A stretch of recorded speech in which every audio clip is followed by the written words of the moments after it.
Praise the lord. దేవునికి మహిమ కలుగును గాక. 2 కొరింథీ 3:6 మనం చదువుకుందాం.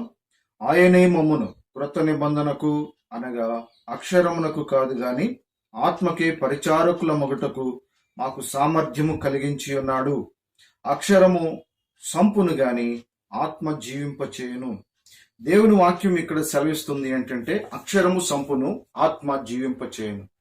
అక్షరము ఎలా చంపుతుంది, ఆత్మ ఎలా జీవింపచేస్తుంది అని అంటే, యేసుక్రీస్తు వారు మరి యోహాను సువార్తలో ఆయనను గురించి చెప్పబడినటువంటి మాట ఏంటంటే, ఆయనలో జీవముండెను, ఆ జీవము మనుషులకు వెలుగై ఉండెను.